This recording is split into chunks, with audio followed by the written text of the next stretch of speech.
Hello, everyone, and welcome to Office Hours. Great to have you here. If you've come via YouTube and want to know more about what we do, just head on over to officehours.global, our primary web portal for more information and links about the show. Also, remember that your questions drive the conversation here every day. You can use the QR code shown here or go to askofficehours.global on the web to submit your questions to today's show. They'll get into our Mukana queue, and if you're in Mukana, you can actually vote the questions up and down, so we spend the most time talking about whatever is the most important to you. Today, our second hour, we have a very special returning guest, Michael Cioni, one of the digital content world's most connected experts. He's done work for organizations like Lightiron, Panavision, Frame.io, and Adobe, where he recently resigned his position to start a new initiative called Strada, which I'm sure he'll be talking about today. So a very special second hour today, but of course this is our first hour, where we always concentrate on your interests and concerns. So, Mitch, what's our first question submitted today? Thank you, Bill. First in is Kyle Hammond from Chicago, Illinois. Alex has discussed filming spatial video with the iPhone 15 and being able to jump between cameras in the Vision Pro. How would the placement of spatial camera angles differ from a traditional three-camera setup? Interesting question, Kyle. Alex, what do you think? It just depends on it's not too much. As from the iPhone's perspective, probably not that much. It is really when you talk about shooting in 180 stereo, you have to think more about what does the whole space look like when I look at 180 degrees. Now, there's a couple other things when you're dealing with stereo, especially on smaller cameras like the R5 or even an Ozo. There's a sweet spot from where you're looking at the camera. Generally, that sweet spot lives somewhere between about 2 feet and about 12 feet. So in that 10-foot window, it doesn't mean that you can't go closer or you can't go further away. But that's where you're going to feel the most stereo. So that's, it's the feels, of what does it feel, that you have there. And so what you want to do is you want to try to find great camera shots that aren't too far away. Zooming in, it just doesn't feel like stereo anymore. And that's why a lot of us would love to do more shows where we don't have an audience, to be honest, or that the audience knows that there's going to be cameras in the way, because we can put the cameras wherever we want them to be, so that they are just the right place for that viewer. And you'll see us do a lot more experimentation with that as we move forward. We think it's a pretty exciting time to be doing this work. So stay tuned for that. But that's been, where you think, and then I think that I think there's one version of this that gives the viewer one place to, like they're sitting in the audience. But there's another version of this where you could possibly go, I want to sit over the drummer, or I want to sit over here, I want to sit over there for a little while. And those kinds of things will be really interesting. So we'll be experimenting with it both with the phone and with larger cameras as we move forward. Very close to a week before these actually start landing. Are you getting excited about it, Alex? Pretty excited. Yeah. I mean, I'm waiting to see what it looks like. I'm interested to see, one thing that we probably won't see for till sometime later in the year, and maybe next year or the year after. We've thought that this headset was going to come a lot sooner than it did, but we have to remember that Apple bought NextVR. And so they bought a whole camera company for doing stereo 180. So, so I think that, thinking about what kind of things come out next, I would be surprised, for instance, if we don't see WWDC streamed in stereo as well as in, which is easier to do when you're not doing it live. So I think that them building a stereo version of the WWDC keynote will be pretty interesting. Maybe even in March, they'll do the same thing if they're usually scheduled for a March event. I don't have any inside information, but they're usually March or April is another event that they do. So it'll be interesting to see how things roll out. And they always like to have something to talk about at NAB in mid-April, so it'll be interesting quietly. To see how they roll. They never have a booth. Quietly. I know. There's That's just a right. bunch of people. You can always, there's like, if you see someone walk around NAB with their tag turned inside, so it's a black tag with a Velcro and it's turned inside. Backwards. There's I wouldn't say that they're definitely from Apple, but I would say that there's like a better than 20% chance that Apple. They're well trained, aren't they? They just flip those things over. They set them up that way. Then they'll open up like this and show you, then they'll close it back up again. So it's just like nope. I know. So that's I remember when they used to have that booth in South Hall. I mean, Apple had a big presence at NAB for like 7-8 years, and then suddenly just nope, we're done. It was. I think Steve Jobs just really wanted to control the narrative, and so he slowly closed down all of Apple's appearances and just said we're going to do our own events, and they've been pretty effective at that. Well, it clearly damaged their business terribly. Yeah, exactly. If you take a point of when Apple stopped showing up at trade shows, you can see a dark spike that just goes down. It's like a cliff that they fell Crater off. is a word that comes. What was interesting about the history of that is it was very soon after they started opening the retail stores, because especially in the beginning of the stores, Steve would always get on stage and in his recap of what's been going on, he goes, "We've had X many million people walk through the stores. We've had this many, in the last quarter." And I remember watching it once going, they're going to stop doing trade shows. Sure enough, like a year later, they pulled out of everything. Yeah, because they were saying, like, we do our own trade show in our stores every day. Go to one. Well, and when they do their own trade show online, essentially. And when they stream it, they send it out to a lot of the stores themselves. So you can go to an Apple store and watch the live stream, on that big LED wall, and that's so much more efficient for Apple because you got all these people sitting there now in the store and excited about whatever the product is. It's a pretty great solution. Now, the other thing is that it happened, when you go to trade shows, what happened before they could stream at resolution. Like when I started streaming, we were excited about 360 by, whatever. It was like a big jump up. And then we were streaming at 720p and no one else was. And just because no one told me it was hard. Like they were like, you're streaming it at HD? And I was like, yeah. 240 by 360. Boy, I remember that. Oh, gosh. Yeah. Postage stamp video. Yeah. So anyway, but I think that's also what helped companies like Apple do bigger keynotes, was the fact that the resolution was actually watchable. You didn't feel like you were when we were started streaming keynotes, or not Apple's keynotes, but just keynotes in general. When we started doing that, it did feel like the small screen. Like it's a tiny little screen. It's not very big. It's kind of over compressed, and you're just kind of watching through this like keyhole into what's actually happening. And I think that underlined the argument that it needs to be done in person so that people really have the impact. We're kind of past that now. I mean, when you look at these productions that Apple's doing, I think that they're far more impactful than what they were doing on stage. And for everybody, even the people that are in the room, and it lets them tell that story exactly the way they want to tell it without being constrained by time and space. And then if you're at the Apple campus, of course, they let you go and play with the gear.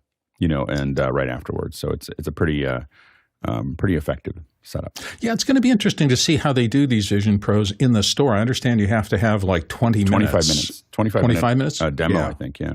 I thought that you're going to have to do that to buy the headset. Like I was like, you have to go in and they're going to fit you with it. And I figured someone was going to like take one of those little calipers and put it on my forehead. And it turns out you look at your phone, you turn your head around a little bit when you buy it.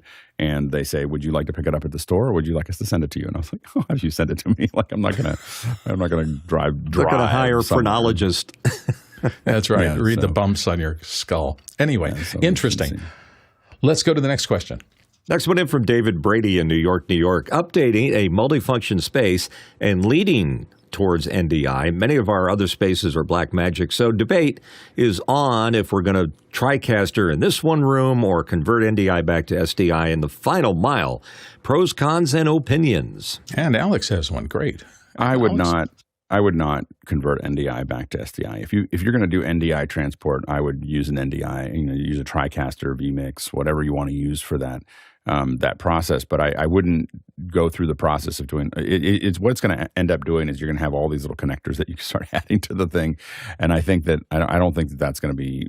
If I was going to commit to NDI, I'd commit to NDI. So I would, if you're going to do a Blackmagic, I would stick with baseband and just send just SDI signals back and forth. And I think NDI could be definitely a great solution. The trouble that we've had with, I think that I'm less worried about this in the cloud, but the trouble we've had with TriCaster specifically in the room is that their latency is considerably higher than the ATEM. So that is the one thing you have to think about. And NDI will have a little bit of latency as well. So the conversion from your video to NDI will add a couple frames of delay. And and the TriCaster itself, in addition to having kind of variable playback speed. So that's one problem we've had with TriCasters in general in the room and on shows, is that when you hit playback from the built-in playback system, It's not always quite. It doesn't feel like it's the same frame rate that it was when we put it in there. And so that's the challenge with the TriCaster there. But the big thing is there's more latency in a software base, whether it's vMix or TriMix or Mimo Live or any of these other ones.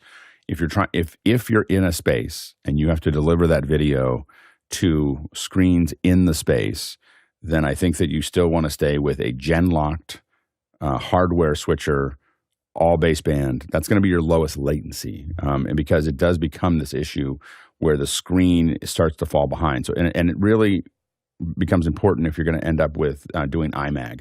So IMAG, for people watching, IMAG is the people standing on either side of the stage on a big screen. That's an IMAG, and we worry a lot about that screen because everything you add to it, you can see it because you can't delay the audio in the room. They're speaking. They're in the room. You can't. And people, and so that's the problem with that. So if you're not doing that, if you're just broadcasting out, I think that if you're already comfortable with NDI and it's working well, I think that an NDI solution will work great for you. But the only thing I would hesitate to is, am I going to play people and even video and everything else back into the room? And I probably would not use a software-based switcher for that solution. Good advice. Let's go to the next question. From Alexander Knight in Port Coquitlam, BC, Canada. I've got an ATEM ISO record project in DaVinci Resolve, and I've color-coded all the camera angles. I need to batch select a specific group of clips in the timeline and apply EQ. Select clips and timeline by color has grayed out Inspector Audio tab. Chris Fenwick. First of all, an announcement. I have decided I'm moving to Resolve. The very day that Final Cut won't launch on my computer. But I will say that there's a feature in Resolve that I really do. I was watching a video about it. It's like, oh, that's pretty nice. I wish Final Cut had that.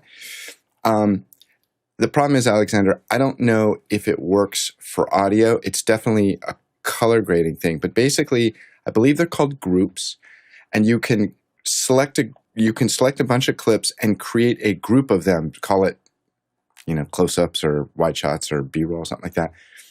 And the beauty of it is you can add clips to that group if you missed one or you're still editing and you add another clip in. And it makes it easy for you to grade a bunch of things the same way. You can also remove a clip from that group to do an individual thing to it. Very nice feature, I have to admit. Whether or not it works for audio, I don't know. If it doesn't, it should, but I'm pretty sure it's called groups, and that's what I would look for. There you go. Let's go to the next question. Ken Jordan in Surrey, Great Britain. I'm upgrading my Zoom studio to a music recording setup and tackling room treatment. Could anyone share foundational advice or first steps for this transformation amidst the diverse opinions available? Alex. Yeah, the first thing I'll say is that tuning a room, in my opinion, and other people in the chat may be disagreeing with me, is an art but not a science. There's a lot of things. One of the things that's really kind of interesting is that Capitol Records, I think it's Capitol Records. They had this really old studio in Capitol Records that they had recorded, a storage studio that recorded thousands and thousands of albums, and they rebuilt it. And they came in with all the tools that you could possibly build to make it a better studio, and people didn't want to record it anymore. They're like, oh, it doesn't sound the same. It doesn't have that sound that the studio had. And there wasn't a lot of ways to fix it. They had to get kind of over it. But a lot of people who had come in before said, I'm just not getting the same sound.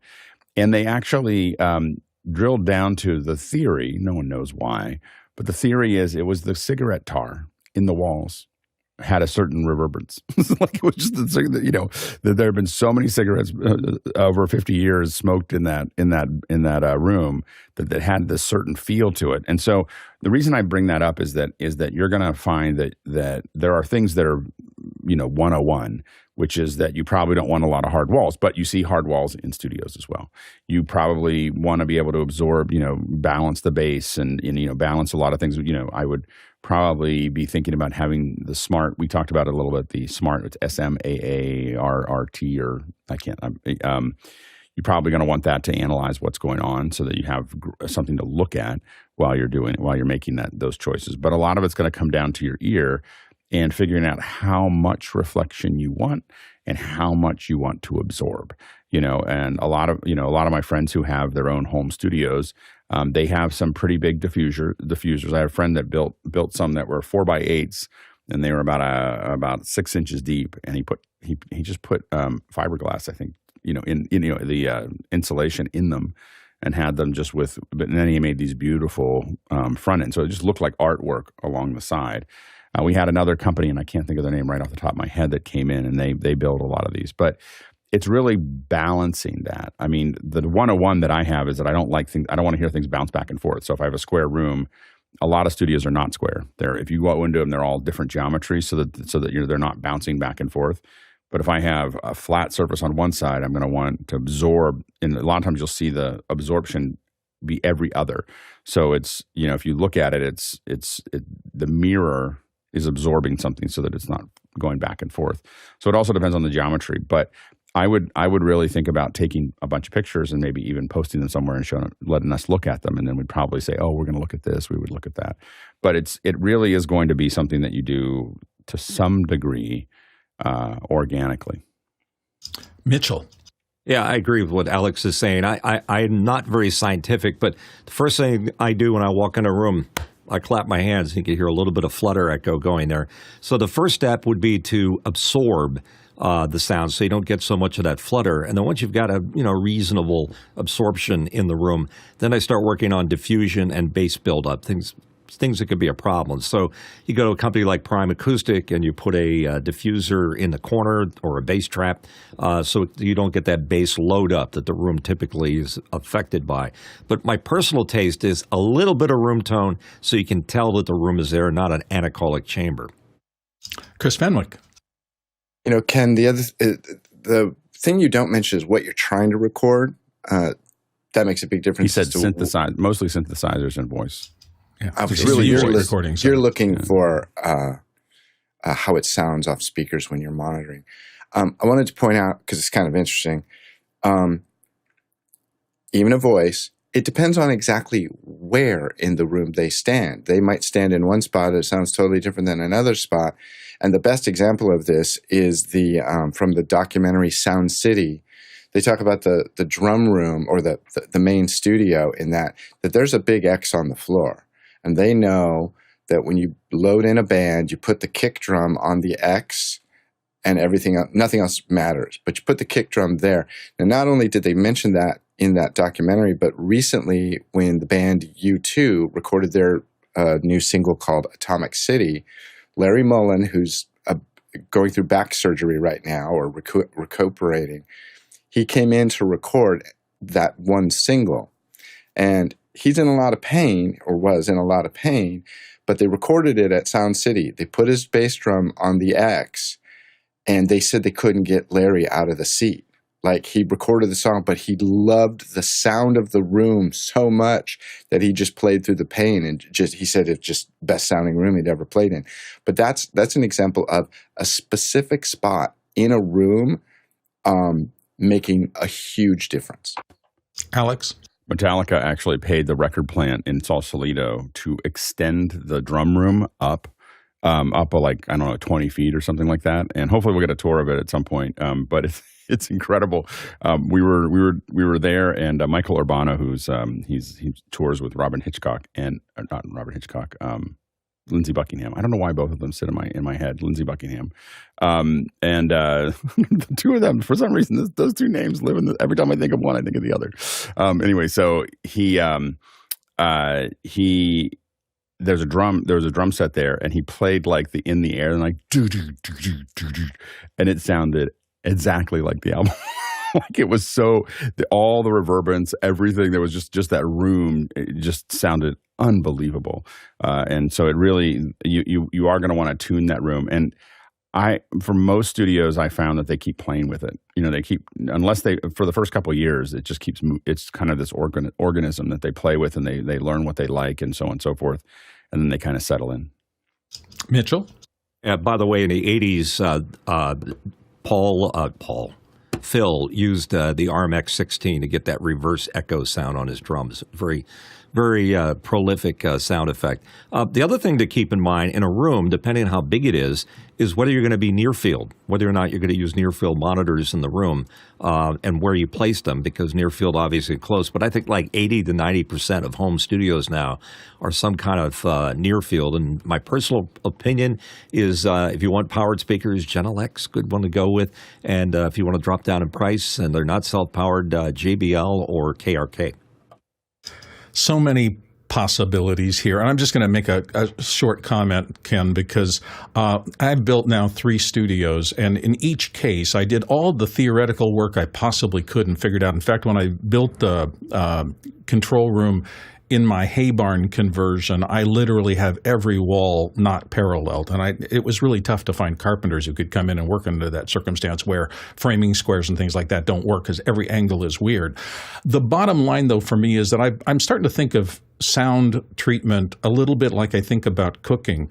You know, yes, you can get a recipe and you can start with a recipe, but you don't know what the protein coming in is. And if you've decided that you need 4 tablespoons of salt to make this recipe just fine, but one of the ingredients comes in and it's already salty, then you have to cut that back.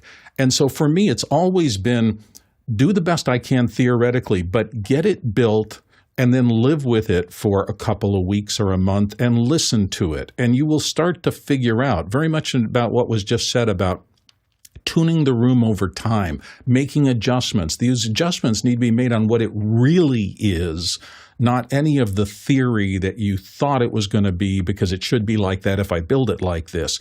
These things are very specific, and I'm still working on where I'm sitting right now. In fact, I've got a couple of acoustic panels because I've been hearing a little bit off of the wall in front of me, so I'm putting some acoustic treatment up there. And that's a year and a half after I've been in this room. I'm still refining it, and I think that's how this works to get to those great rooms you're hearing about. It's never just you build and it's perfect. You build it and you fix it and you tweak it, and then eventually it gets to be perfect. Jeffrey Powers, you have a final comment before we leave? One thing you should think about, and this is on the Zoom aspect of things, is the Zoom is it going to be a single camera going into the room? Are you going to have a table? Is this going to be self-contained, like a one-button studio type situation? Or are you going to have a producer in another room and cameras in the spot? Because if you set up a table, if you set up monitors, if you set up cameras, that's also going to affect any type of sound creation there.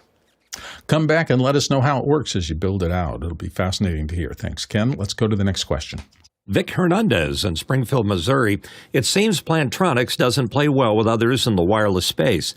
If the only wireless device in my home office is a Plantronics wireless headset, which I connect to my computer with a dongle and through my cell phone's Bluetooth settings, should I worry? Alex. Yeah, it's not that it doesn't play well with wireless in general. The Plantronics sits on DECT. It's a DECT. And so it uses that for that transmission. So if you have other wireless transmission systems that work on DECT, you just want to look for that when you're buying a wireless system. So for instance, the Microflex from Shure sits on DECT, and so does FreeSpeak. so all of those are using that. It's a very efficient system to use.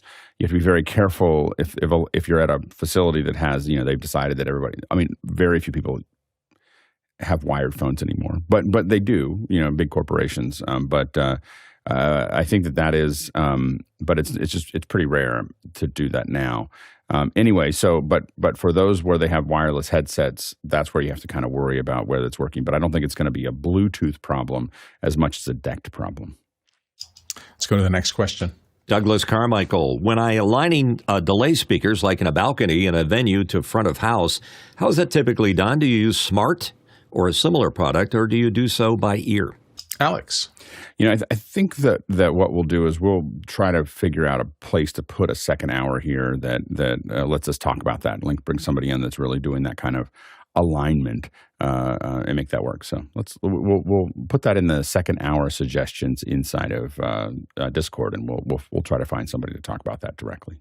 Yeah, I think it'd be fascinating. Front of house mixing is its own specialty, and doing that inside. In speaker fact, alignment and speaker alignment, stuff like that. Yeah, we were talking about that with the marching band thing yesterday. How just that much space between the front and the back of the band makes a difference. So in a venue, first row, last row, different things. Let's go to the next question.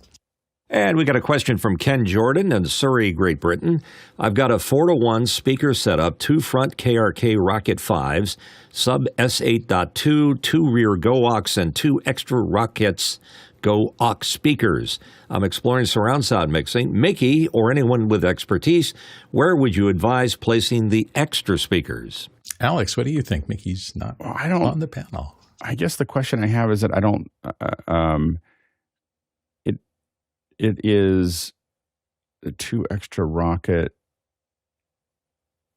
So number one is I'm not clear what all the speakers are. I mean, I recognize the KRKs, of course, but I'm not familiar with the Go-Aux or the Rocket or the Go-Aux speakers there. So what I would say is that typically I would build a 5.1 system. So I wouldn't build I build a 5.1. That's where I'd start is 5.1.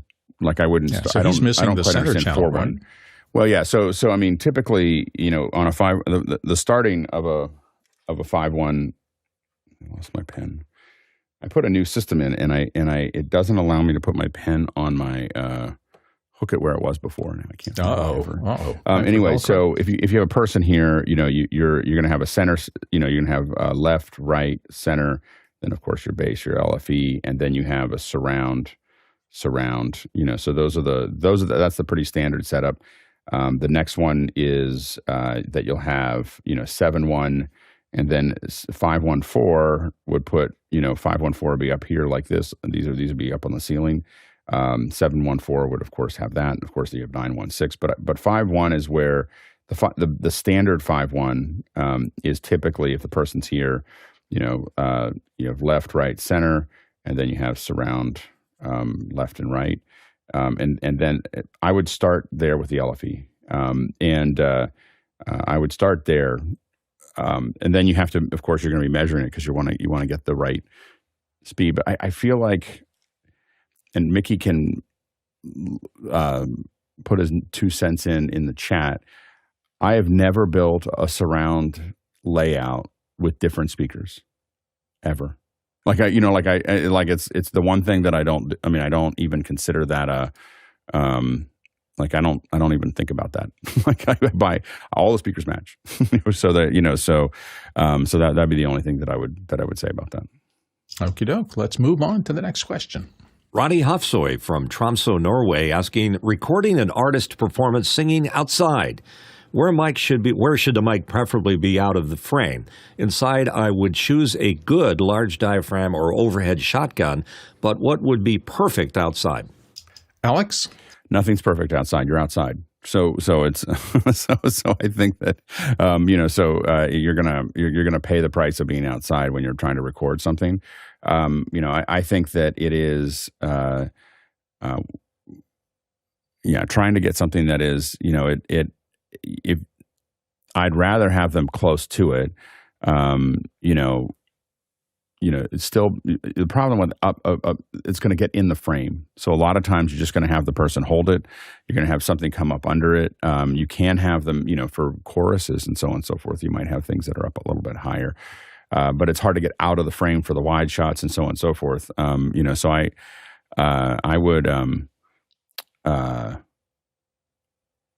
I would probably have them hold it at that point, outside. You're not going to record an album quality recording of a person outside. It's not. There's just so much going on. The other thing to think about is like off-axis rejection. Let them. But really, it's the problem is it's physics. As you start moving that mic out of frame, you've got all of these. Things. And then the other question is when you say out of frame, how close are you cutting them? Outside, you might be wanting to show the background or whatever. Now you got to move that mic even further out of the frame. I would have them singing into something. Like I would just have them holding something or on something in front of them, but I would keep it right close to them. Otherwise, you're going to end up with a lot of environmental noise that you don't want. So. That's always been kind of the standard. Whenever you see concert recordings, most of the time people are holding a mic and bringing in the inverse square principle gets rid of the background as opposed to the voice. The signal-to-noise ratio gets much better if you get a mic right up close. And in the circumstances where you see things like somebody performing and singing in front of an orchestra, that's very careful.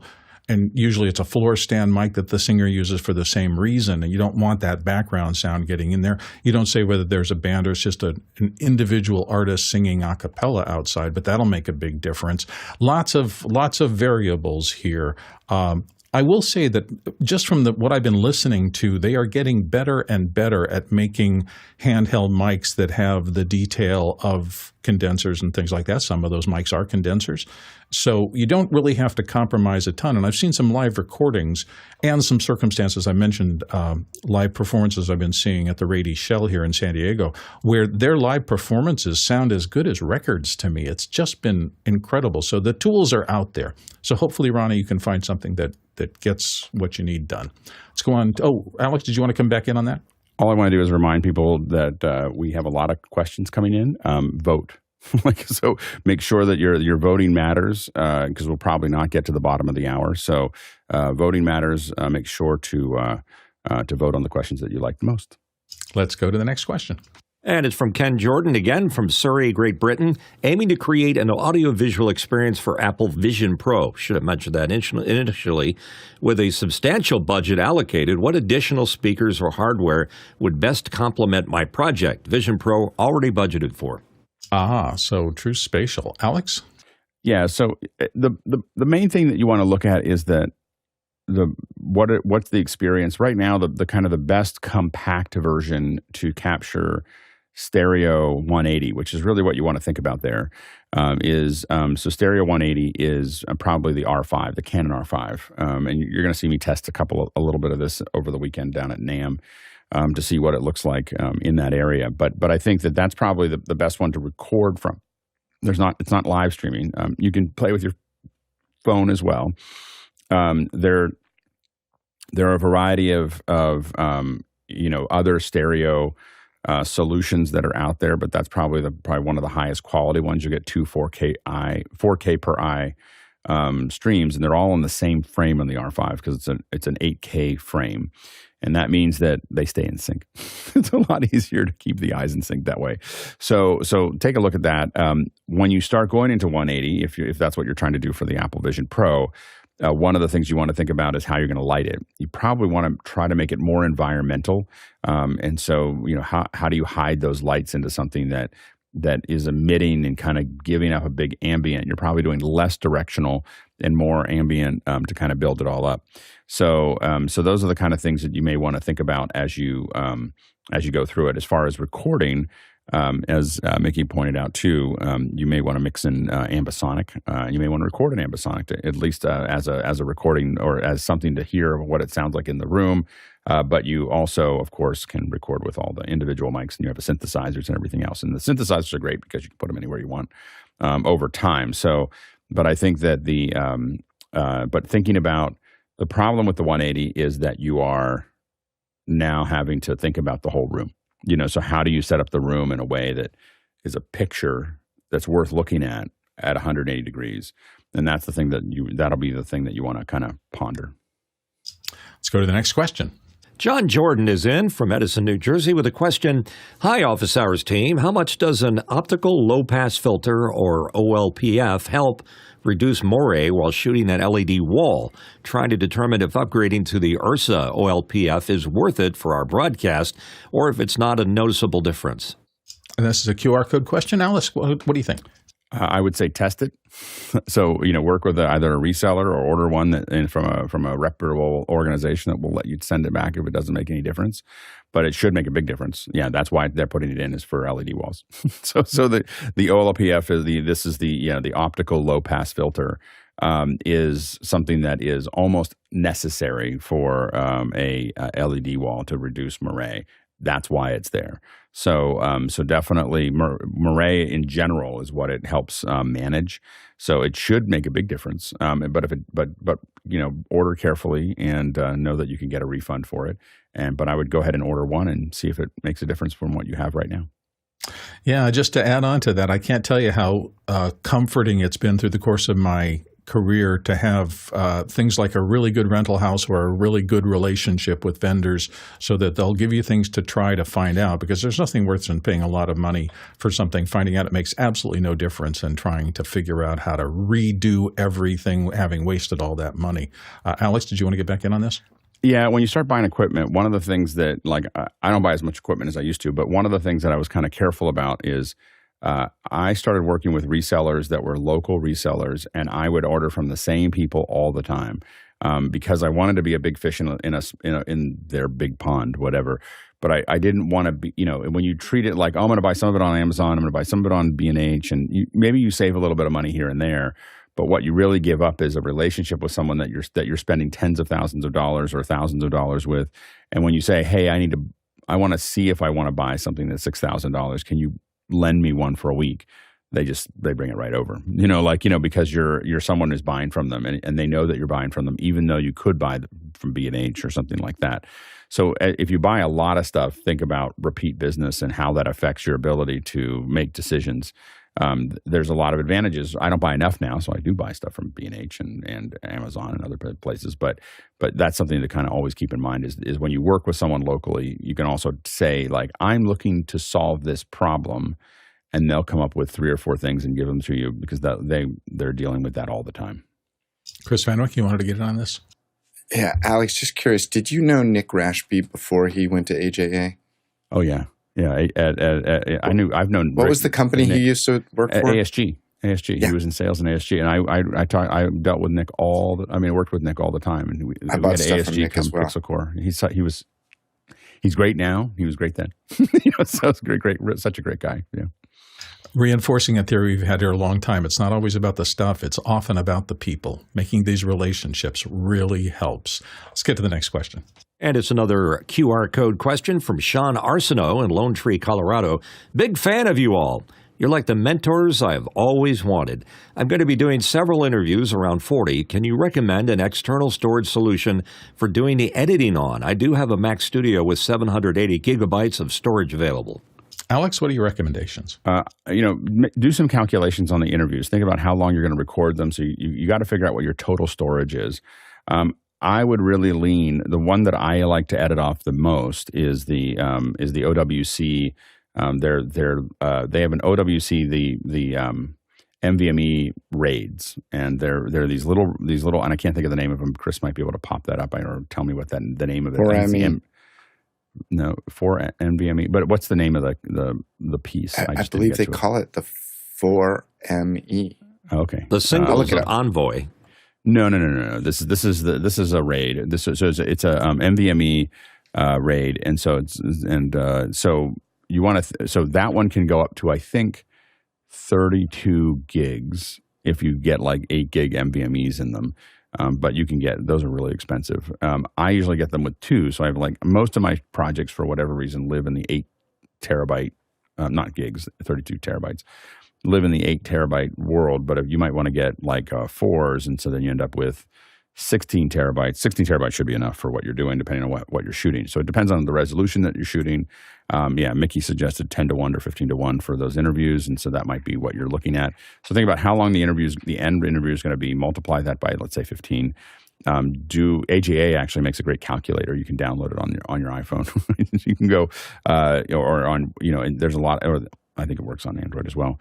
But you put in this is the quality that I'm recording at. This is the amount of time. It'll tell you how much space you need, and then whenever that space is, multiply that by somewhere between 2 and 4 because of all your edits and saves and so on and so forth. Oh, the Express 4M2. Now that's what Chris got me hooked on those. They're nice and small. They're on Thunderbolt. Assuming you have a Mac Studio, so you'll have Thunderbolt. And they are screaming fast, for it. They are the only place you're going to have trouble editing is if you're shooting. So if you're doing multicam editing with 6, I have a project that I have to do on the Mac Studio. I had to do on the Mac Studio because I had 6K cameras that were recording at full res raw, and I was trying to play them back in Resolve, and that was not fast enough. But that's the only time I've hit a speed limit on those, and so that's what I would highly recommend thinking about. Jeffrey Powers? I have the OWC Mercury Elite. That's a 2-drive. It's called the Dual, and it's also a dock. So I can put in two drives and RAID that if I wanted to. If and are those spinning drives or NVMEs? Those are SSDs, or you can put NVMe in there. It's pretty interchangeable.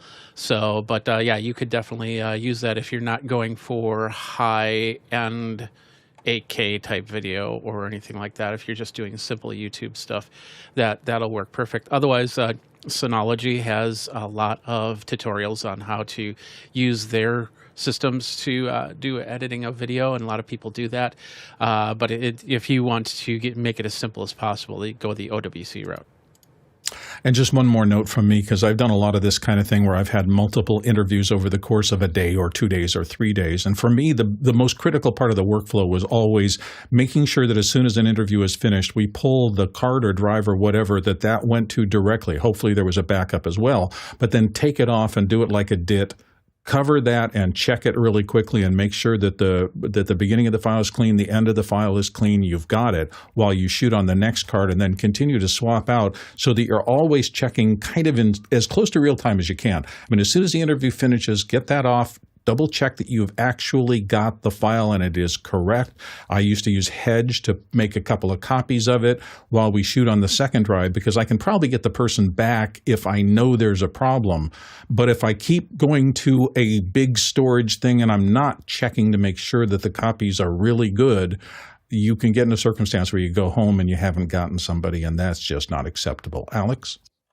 Yeah, remember that you want to have one drive that you're recording off of, one that you're archiving to. And so they can be either identical, where you just mirror them, or sometimes your storage drive might be larger, like a Pegasus RAID or something like that that's got 6 drives in it, or an OWC RAID that has 6 drives in it.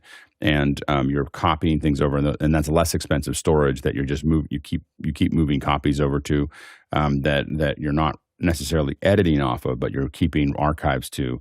And then, of course, your most important stuff, think about some kind of cloud resource. Depending on how long these edits are going to last, you can, there's a Backblaze will just back up back up one of your drives. So think about where you put those. It just depends on how important all of these things are, but those are things to kind of consider as well.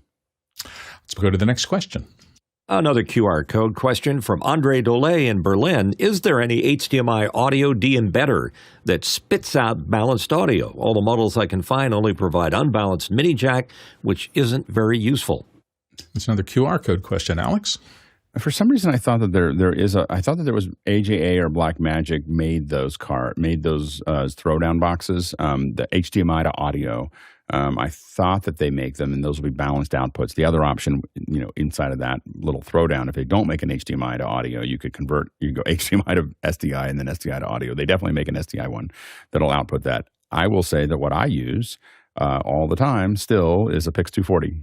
It is not going to be the cost-effective way to go, because somehow used, the Pix 240, you can buy it used. It's selling for more than it sold originally at retail, or very close to the same retail number. So anyway, the Pix 240 will do it. It'll take HDMI or SDI. It'll output either analog stereo pair or 4 channels of AES. So it's still the best video recorder, in my opinion, that was ever made. Anyway, but once you convert as HDMI to SDI, which you should be able to do cleanly, then you just go to an SDI to audio, and those definitely exist from both Blackmagic and AJA. Let's go to the next question. Another QR code question. This is from Marilee Shusha Mira from Webelow. In my home studio, when I'm online, not all my lights match up in the color and brightness, even though they're all the same model lamps. They also flicker in the camera. Should I fix this with phase or polarity? And where is my problem getting this right? Alex? Yeah, this isn't really a phase or polarity problem. This is a frame rate or the shutter speed problem. So your shutter on your camera is moving faster than the light is. That's why you're seeing it flicker. So there's a couple of different things to do, and it can be just out of sync.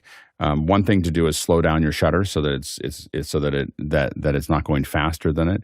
But the big thing is if you are on LEDs, especially less expensive LED lights, one of the problems you're going to have is if you dim them, how they get dimmer is they slow down. So they actually start refreshing slower, and so that's the other thing to kind of keep in mind is that if you're turning are you on a fader, and if you are, or on a dimmer, turn it all the way up and see if it's still flickering, and then let us know.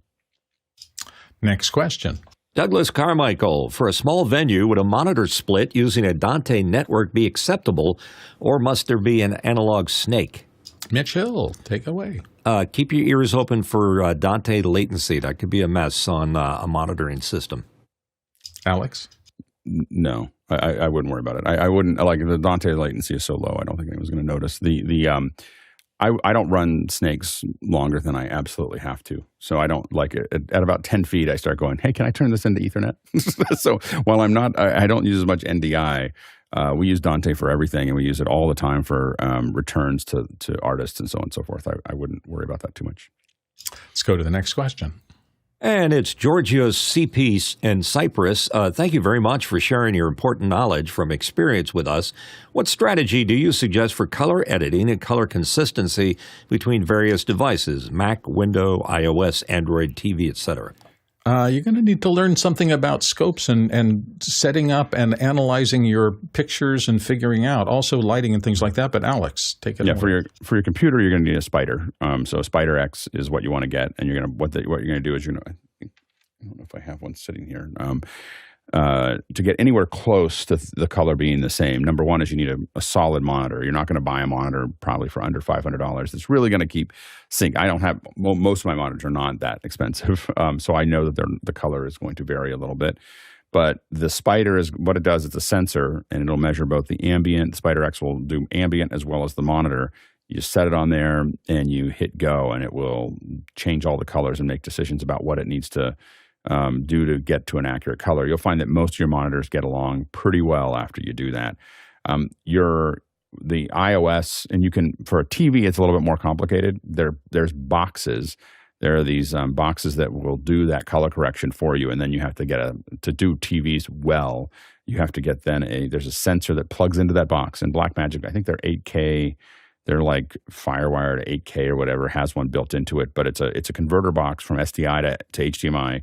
And it'll be able to accept probes, and then you do the same, do kind of the similar thing. It's a much more expensive thing to do to get TVs to be really anywhere close to truly accurate. And so those are the kind of things. Your iOS devices, if they're modern, last 4 years or so, they will be the most accurate version of color that you have. Apple spends a lot of money on that, and they spend a lot of time and engineering on it. And so those are going to, when you look at something on your iPad at full brightness, that's probably what it looks like. Within range. It's not as good as there's a lot of expensive, color correction monitors and stuff. It's not going to be as good as that, but it's going to be one of the most accurate for an average person. It's going to be one of the, like when I want to see what color looks like on my stream, I open up an iPad and I look at it because Apple owns the whole pipeline. They don't have to have a ICC profile from this computer to that monitor or anything else. They built it, and Apple's super specific about that. So trust your phone more than your monitors in general. I support that 100%. I remember when Apple first announced they were working towards a managed color pipeline from literally the beginning to the end, and that all Apple devices would conform to that. So you get this is the world where, at least in most countries, that's the majority of devices people are watching on. And so that's your biggest audience. So it's really comforting to know that if it looks exactly as I want it to on my iPhone or my iPad or my Mac screen, my laptop or whatever, that's what they're going to see on the other end. Boy, for so long, we didn't have that in the broadcast world. And I still have nightmares of walking into sports bars and seeing some content I created and seeing it in 5 different color profiles, some of which looked ghastly, and realized I had absolutely no control once it left my shop as to what it would look like on the other end. This changed for the managed color pipeline with Apple, at least, and I'm sure others do the same kind of thing now. Boy, it's made just that whole world easier. Let's go to the next question. David Brady from New York, New York. Are there any manufacturers to make DisplayPort full-size cables without the annoying locking teeth? Those things are annoying. Well, not as annoying as the cable connector falling out, but Jeffrey Powers. Yeah, it's called a Dremel tool. And you can there used to be some adapters out there that didn't have locking teeth, and I think you could get them on like Alibaba. But when you're doing that, you're putting an adapter onto a display port, and you might run into a whole bunch of new problems. So yeah, I would just, it's not that difficult to actually bend those pins. So I would just either bend or break them, or once again, get your Dremel tool out and just shave them down so they don't affect your connection. We're not saying anything about whether that affects the cable warranty. Next question. Robert Sababity in Poland asks, is the OLPF filter available as a modification inside the camera, or is there a solution that can be placed at the entry point to the lens? Alex.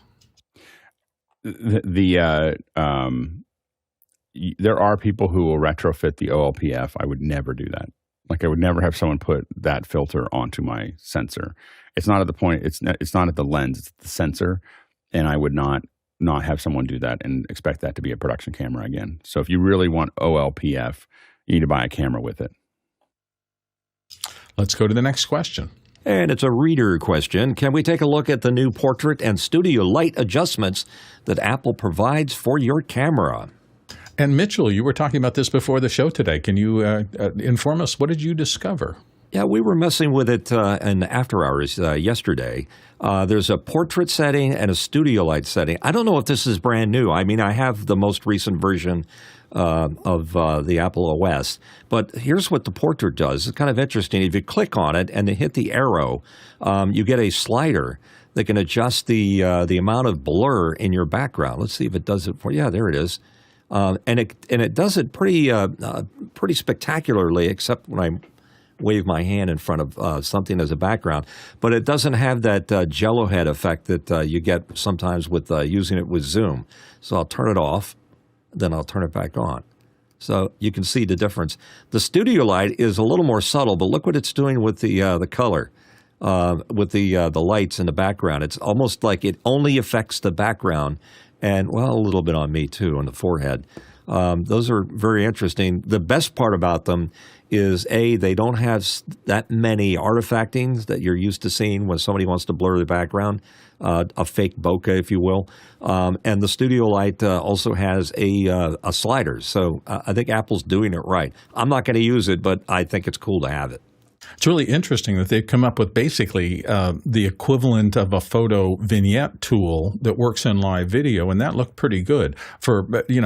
I've used them in photography a good little bit if I think I really want to direct the viewer's attention to that center piece of content. A little vignette, hopefully subtle, as opposed to what I've seen occasionally, which is people really overusing it badly. But at least it directs your attention to the part of the screen. I thought that looked pretty good. So interesting. Thanks for finding that. Let's go to the next question. Douglas Carmichael asking, looking at the top tours of 2023, they all seem to use either a Digico SD Quantum or Avid S6L console, with two using Yamaha Rivage. Why do you think these three platforms dominate the touring market? Well, I think in all cases, when a piece of professional equipment starts getting adopted by people at the high end of the industry, everybody kind of follows suit, because then you're building a core of people who understand how to use that piece of technology. And, boards go down. They have to bring in a new board. So you don't want a lot of change. And really, it is, front of house mixers or just general mixers are artists at some level. They're technicians, but they're also trying to ply their art. So having an instrument that you are very familiar with is a huge value add there. Mitchell, what are your thoughts? Yeah, some come and some go. I mean, it's been a very long time since I've done any FOH, but used to use API all the time. It was a great analog board, but you don't see their name on any of these lists. Yeah, and technology has just developed. I mean, I don't think any of the decks that I saw in use 15, 20 years ago are still around. Everybody has changed into much more sophisticated, much more digitally driven devices. So some of them appear to be winning favor among the people who count. And that's the people who spec them into venues and people who use them day in and day out. Let's go to the next question. Ronnie Hofsoy from Tromsø, Norway. What is lens back focus and why is that important? Well, it's important if you have a lens that you can zoom through, and you want to use a parfocal lens where you can maintain sharpness of image through the course of a zoom range. When that is the case, and there are many, many lenses that are parfocal like that, you need to go in and set the precise difference between the sensor and the back plane of the lens. And so that's a back focus adjustment. It's usually a mechanical thing. You loosen it up and you shift back and forth. You usually use a particular kind of target that has little rays going out. And once you get it sharp at one end, then you want to zoom to the other end of the lens. And if the lens is properly in back focus, it will stay razor sharp through the entire zoom process. So setting back focus is one of the basic things that camera operators do every time they switch lenses or otherwise get into a circumstance where their lens may be soft in terms of that. You know, if it's wrong, you can have an absolutely sharp image when you're pushed in on somebody, you zoom out and they go out of focus, and that's just not good because then you're riding focus the whole time you're operating the lens, and that's no bueno. Let's go to the next question. Paul Wallace is here from Starlink Plaza, Texas. Solar, are you using it? Grid tie or self-contained closed systems? I don't know of anybody that I've seen that is actually running live production off of solar energy. Now, for things like recharging batteries and things like that, yeah, we're seeing that a good little bit. Solar is getting more and more efficient all the time. And I know a lot of people who are keeping some sort of solar things, particularly the people who shoot in kind of remote things. I have a couple of friends who are photographers, and they do a lot of work like out in the wild. And for them to be able to recharge batteries using a small foldable solar array is hugely convenient. So it's getting better and better, but I don't know anybody who's running right now a live production system entirely off solar energy kind of that way. Chris Fenwick, thoughts? Yeah, I'm not, excuse me, I'm not running any production, but I am building a solar system for my truck. I'm putting 200 watts of panel. Oh, stupid thing. I'm sorry. The solar balloons. There you go. That's what we do. I can't figure out how to turn that stupid thing on. I'm putting 200 watts of solar panels on the roof. I have a 200 amp hour battery for storing juice, and a 3,000, it might be overkill, a 3,000 watt inverter, sine wave inverter. So I could run nice stuff. It's also tied into the alternator of the truck itself, so the battery will charge if I'm driving or if it's sunny. It's pretty good. And I will tell you, a 200 amp hour battery rather. This is all, by the way, this is all Keenan. Keenan is basically building this whole thing for me. Wow. But a 200 amp hour battery, we used one when we did one of our destination installations, and there was like 5 people drawing from it. I was charging batteries for power tools off of it. We were running the Starlink off of it for like 3 days. You'll be the most famous tailgater in the stadium if you're out there with your microwave oven. I'm not smart enough to know like a microwave. I don't know, a toaster. I mean, I love toast in the morning. I haven't gone to storing a toaster in my truck, but I'm not against it if it'll work. But the 3,000 watt inverter. I was talking to Keenan. I said, "Hey, should I get the 2,000?" He goes, "Get the 3." And then I watched this. It was an RV like walkthrough, and this giant RV had a 3,000 watt inverter. I was like, I may have gone overboard. So I'll let you know how it turns out. It's a great source of power, like for something like for the eclipse thing. I'll see if I have it done by then. Absolutely. And speaking of that, I'll mention it here in a second. We've got a couple of announcements to make as we make our transition from first hour to second hour here. But that sounds like fun. Let's see. The first thing I need to mention is the Isadora Lab with L. Wilson Spiro. It's coming up at 10 a.m., an hour after we're finished here. So it's always an incredible opportunity to learn how to use Isadora for your own projects. That is taking place. Tomorrow, we're talking Genlock. Genlock is one of those critical back-end technologies that if you're going to work in the production industry on the content creation side, you better understand. It, of course, has to do with video signal timing, and it's a critical technology for any live switching situation when building out facilities and synchronizing multiple cameras and machines and stuff like that. So basically, Genlock is critical when you're trying to mix two signals together in a mixer or anything else. So that's tomorrow's show. Also, don't ever forget, if you want to get more involved in the Office Hours community, your first port of call should be to seek out and join us. There's a tab on the Office Hours Global website. You can fill out the card there. That will put you on the Office Hours email list. And when you get there, you can discover cool things like a path to our Office Hours Discord. Also, access to After Hours, the system where we keep talking 24/7 about all sorts of production topics. Those are some of the things we do here every day. Also, remember, this entire show is driven by your participation. So if you haven't been there, you should know that not only does the QR code lead you to regular voting systems, but we have an entire back-end system called Mukana, where all during the show you can vote up or down any topic that we have coming up. The voting is very important. Also mentioned we have a couple of live things coming up. The eclipse coverage we're going to be doing, Alex will be talking about that more as we get closer and closer to it, so that's going to be an exciting initiative we have here. Also, we are planning our NAB coverage, so pay attention to that. We'll be at NAB. And now it's time for our transition. We'll be right back. I am so excited today. Welcome to Office Hours' second hour for today. You know, for the past decade plus, one of the smartest voices I've followed regarding how the world of high-end content creation and cloud distribution is changing belongs to our special guest today. Michael Cioni first came on my radar during his light iron days when he was a key component to one of the most important digital post houses serving the LA and Hollywood production communities. Light iron led him to Panavision, Panavision to Frame.io, and when Adobe absorbed Frame, Michael was a big part of that. He has always had what has looked to me like a crazy ability to peer into the future and clock the changes that are reshaping things. 5 months ago, he posted that he was quitting his position at Adobe and launching a new initiative called Strada, with the tagline, "Building the Road to an AI-Powered Media Workflow." Whenever I've had the occasion to catch up with Michael at industry events, I have always come away feeling better informed about where things may be headed in content creation. And in that spirit, it is my great pleasure to welcome Michael Cioni back to Office Hours. Good to see you, Michael. That is some intro, Bill. It's so good to see you. Thank you, thank you, thank you. Wow. Oh, you're more than welcome. It's always been fabulous to chat with you whenever we've had a chance over the years. And so I'm just going to ask you one question. I'm going to turn things over because Alex has more and I know panelists will have more. But you've always seemed to be kind of ahead of the curve in digital trends.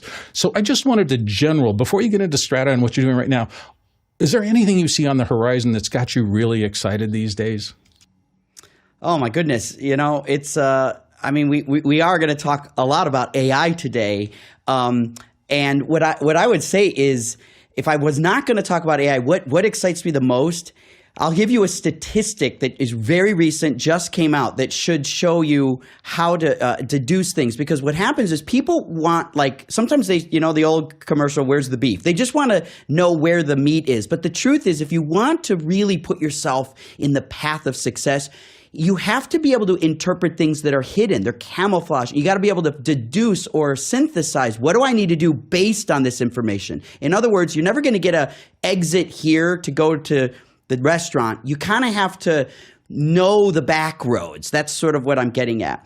And so the thing that I would say that is most exciting is the amount of television network shows and feature films that have been greenlit for 2024 is 50% fewer than 2019. Wow, that's a significant drop. It's beyond significant. It's catastrophic, right? And so what we got to be thinking about is if we know that the amount of material being greenlit is 50% of pre-pandemic, and we know that the amount of eyeballs is the same or more, and we know that people are going to want to still, you know, lose themselves in media and content, what does that mean? Where are they going to go? Where's the opportunity going to lie? And, you know, Amazon about 10 days ago laid off 500 people. Amazon Studios, not Amazon proper, Amazon Studios, right? This is happening a lot. Netflix is doing consistent reductions of headcount, Paramount Plus. So it's like, this is telling us something. Now, I think I know some of what that may mean or what that may result in, but ultimately it's opportunity. When things that happen, good or bad, there's always an opportunity, like whack-a-mole, right? It's just like things come up, they come down. And I think the bad approach is just to look at it as it's all bad. And we're screwed, and this is bad. And it's like, no, it's like, what does it mean? And when in the game of winners and losers, the winners are the ones that are able to take advantage of a bad situation, if it may be that, and put themselves in a place that they can capitalize on, because there's always going to be a need for stories to be told. You know, it seems so much fear after the strike, after the writer's strike and the rest of that. And I've been shocked, too, that hardly anything seems to be coming through the pipeline after that. I thought it would all come rushing back. Do you have any feeling for why they're so scared?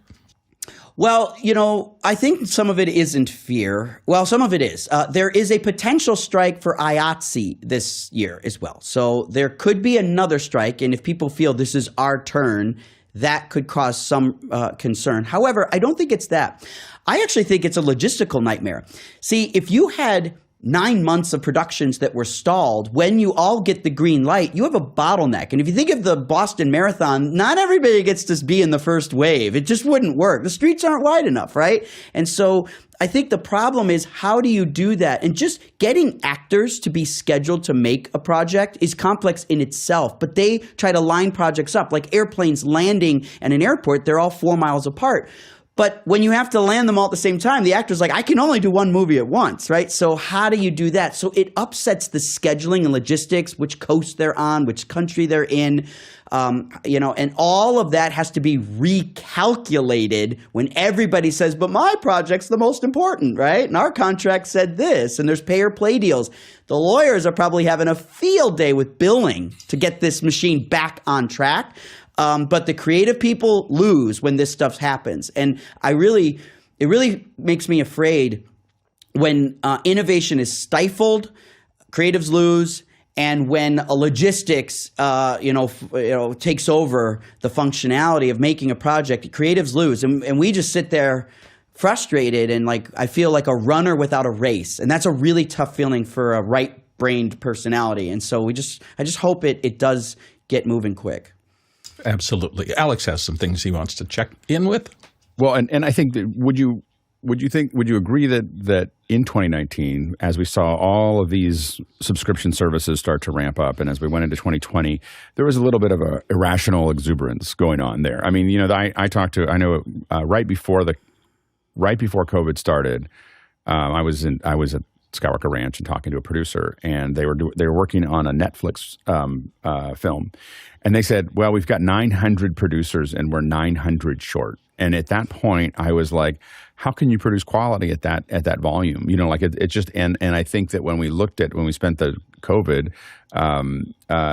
wandering through that, there's just while the volume is going down, I think part of it was like you get a deal and you get a deal and you get a deal and we'll buy 6 episodes from you, and as a viewer, you know, it just got to a point where it didn't make as much sense, and I think that a lot of people thought that Apple was crazy when they started, but that kind of much more slow pipe seemed to have over time made sense. Does that make sense to you? It does. You know, and not all streaming services are equal in terms of how they are able to monetize their efforts. Netflix deserves a lot of credibility in that they made streaming profitable, wildly profitable. They spent a lot, but they made a lot. They're the most popular service. However, there are groups that make content and they are not profitable. Now, some groups that doesn't matter. Like Apple doesn't have to make money because their core competency is not content creation. So it's not really, they're not judging their product, Apple TV Plus, by the same metrics that say Warner Brothers or Universal or Paramount have to, because that's all they make. They don't make hardware to supplement that, right? So Amazon doesn't have to be profitable because its core competency is selling you curtains and so on, right? And so it's really muddy. It's very, very cloudy, because if we look at them all as content creation and streaming services, they don't actually agree on what What is their main purpose for existing, right? And that kind of offsets a lot. And I know that we're taking you down this path, but it's really interesting to get your input.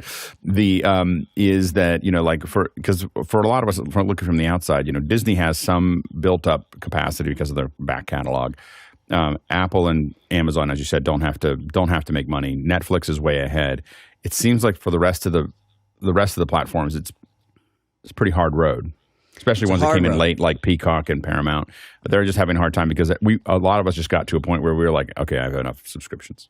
like I have enough content, And how do you see things like YouTube, kind of wedging itself into that process? Yeah, that's really, really good. So what they say at Netflix, what Ted Sarandos says at Netflix is, we're not making content for people to enjoy. We're competing for people's time. That's what you're really doing, right? You're competing for free time. And when we think about consuming the content, I think we kind of have, maybe if I washed it into two categories, we have appointment viewing, which what that means. And that's when you are going to sit down, you really want to enjoy the show. And then there's just filling time, right? And that's at the grocery store in line. Disappointment viewing is what it's called. Disappointment. Yeah, it's why did I spend this hour? This was a disappointment. I like that, Chris. I agree. So that is where I think a lot of these companies struggle with realizing that YouTube is jokingly, it's the disappointment time, but it fills a lot of people's attention spans. And that is not the time where you really need to get into a story that's going to require you to focus 100%. That's a bad way to watch that content. So if appointment viewing was the only way to watch material, and now it's split, pretty widely, we need to recalibrate what type of content we're making. It doesn't mean that Paramount Plus couldn't make non-appointment viewing material, but they don't.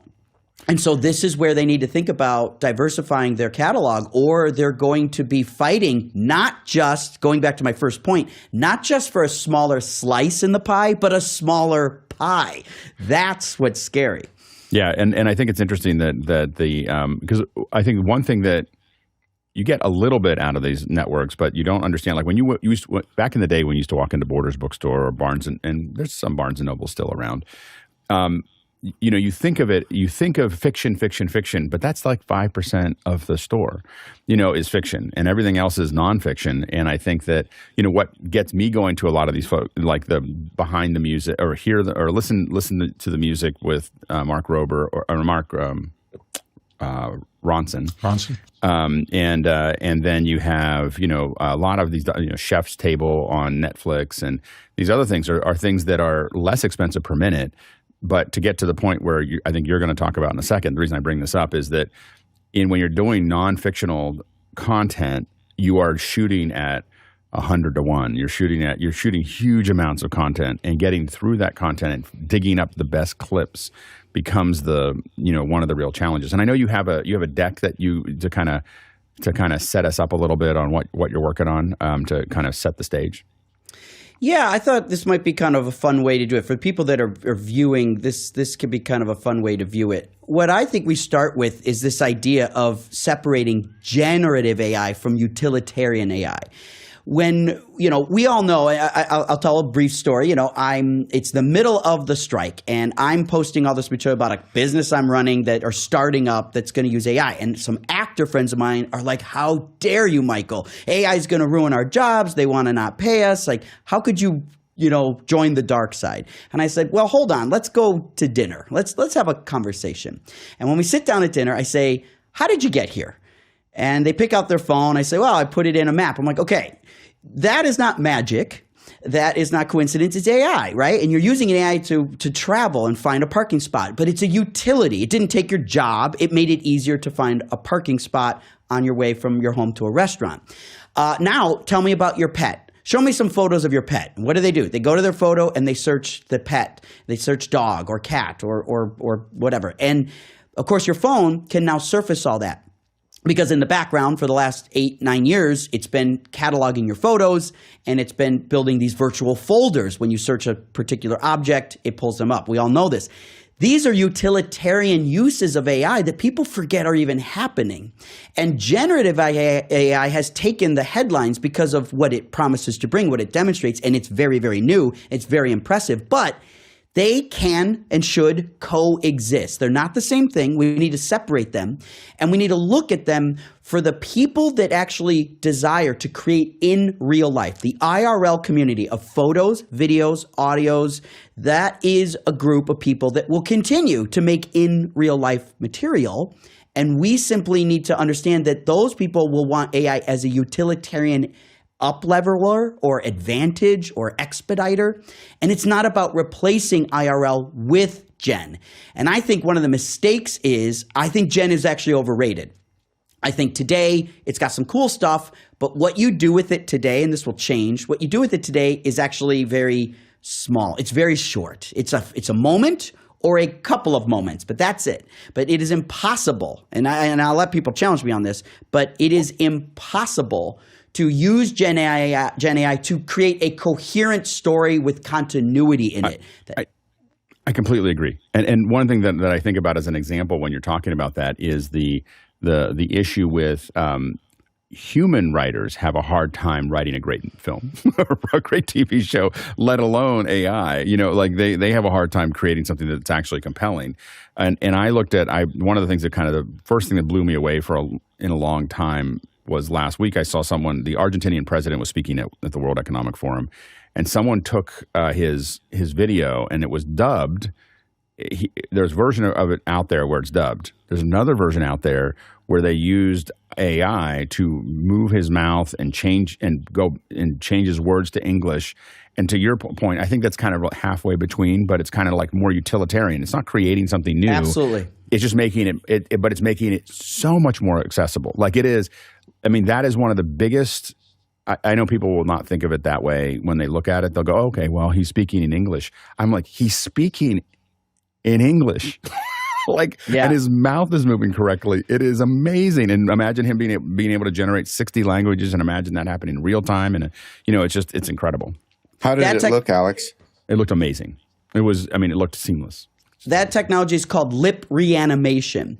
Yeah. And Lip Reanimation AI is very practical for the creative industry, mainly because not only can you use it in that case some form of a journalism approach to help connect with people, but in creation, here's a very, very common thing. I was in Germany. I go to Germany a lot, and I'm in Germany and I'm watching American shows.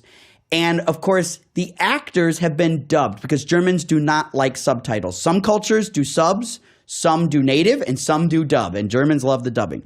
And what happens is you have an actor that isn't the actor speaking for the actor. Now, talk about a lack of creative intent, a break in the chain of creative control, right? You have another actor performing somebody else's voice, and it's the wrong voice, and it's the wrong inflex, it's the wrong way of describing how that character was done. Because a lot of times in some countries like Poland, they often have one person do all the voices in some cases. And it's a different way. It's a different cultural way of doing things. It's almost like someone reading the script to you, like just reading it. It's very, very different. That breaks creative control. So if we're going to have more localization with content and make it more bespoke to each culture, then lip reanimation, changing the voice so it's the same actor, means the actor and the director and the people who made the film actually have more control when it leaves their region. That's good. That's good because it's going to be more like the original vision versus a director seeing something they created or an actor and then going to Germany and seeing someone else. While the Germans aren't necessarily aware, or it's not, they might say it's not ruining the show. The people who made the show might disagree, and since it is their property, they are entitled to a perspective on that. And I'm pretty sure they would prefer their voices. So if we can have them redone in German with lip reanimation to match, so you get it. So that's a big creative control value, just one value of the utilitarian use of generative AI as a utility. Yeah. And did you have more to show? Yeah, I think what this is kind of fun for people that love workflow.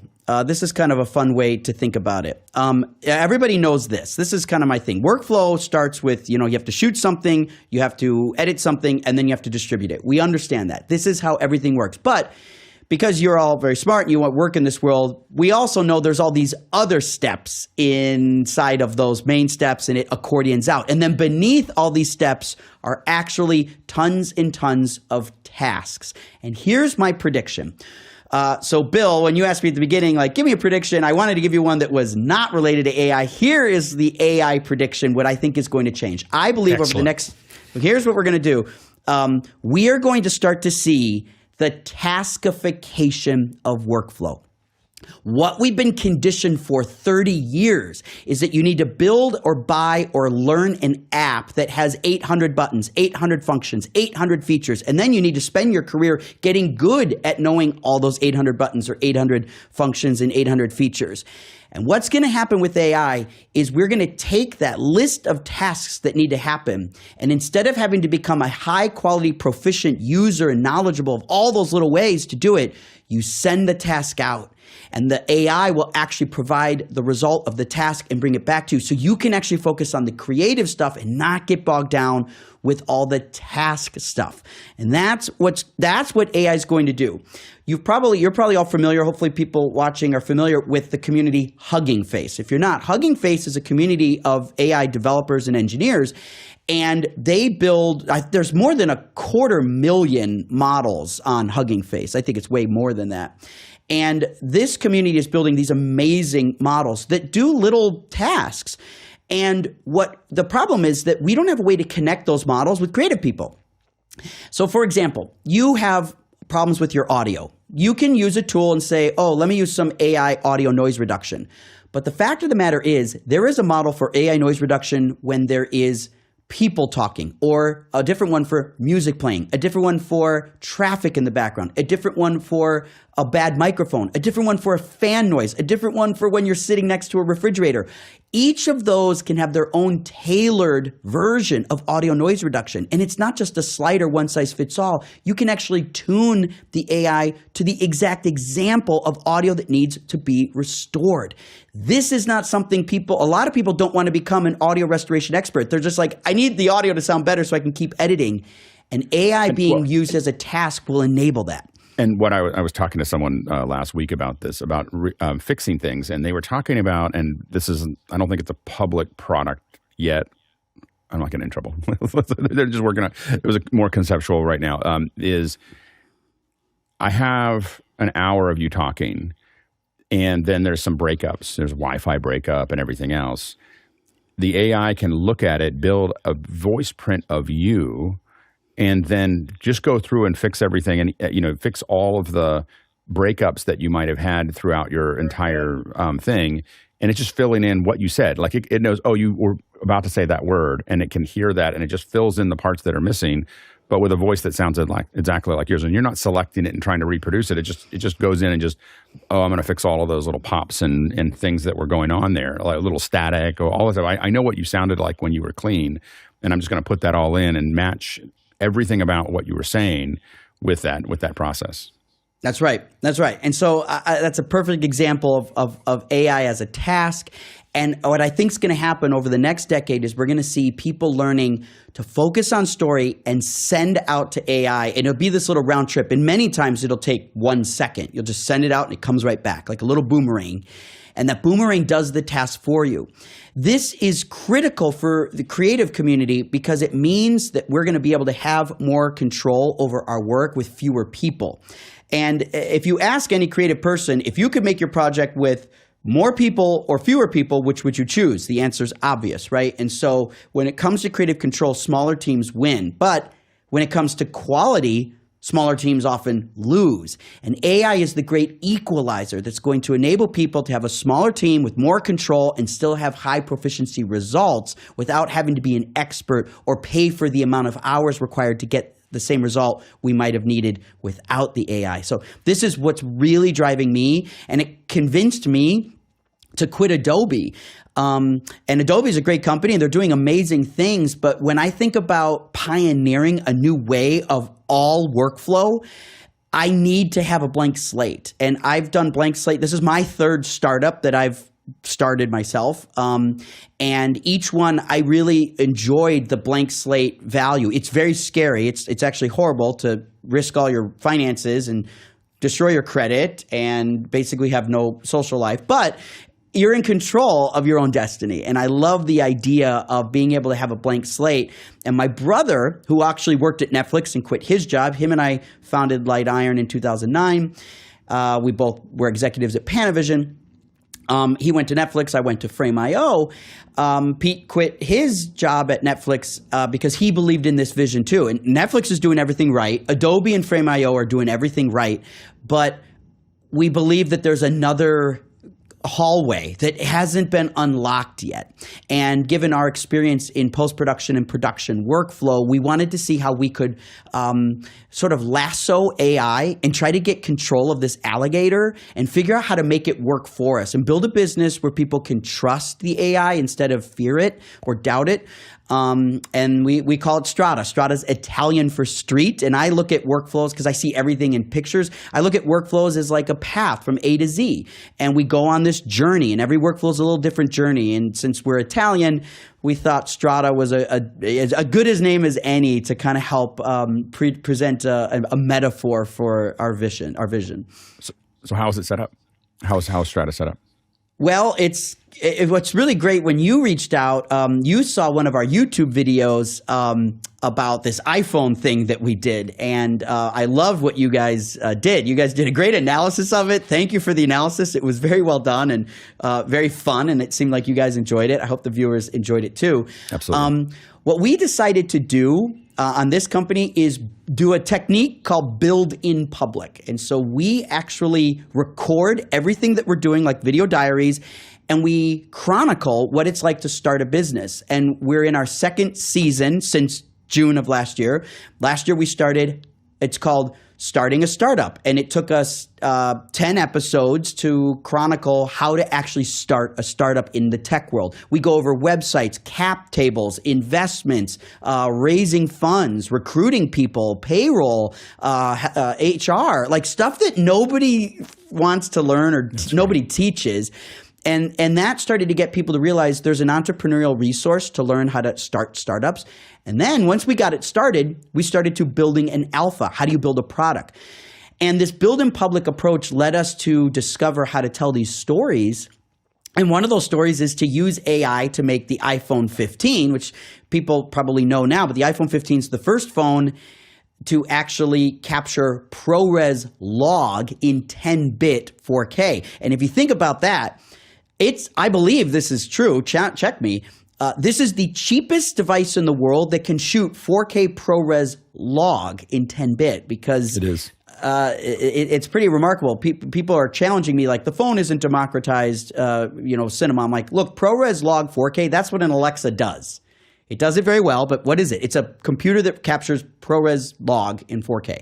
Well, that's what the phone does now. So that I'm not saying it's better than Alexa. I'm just saying this is something we need to pay attention to. So what we did is we used AI to create an AI depth map because the problem is with sensor sizes that are measured in single-digit millimeters, you really don't have a magnification factor. So depth of field is very deep. So everything appears in focus, and that sort of makes it look like 8mm film that's perfectly scanned. That's kind of what it looks like. Beautiful 8mm.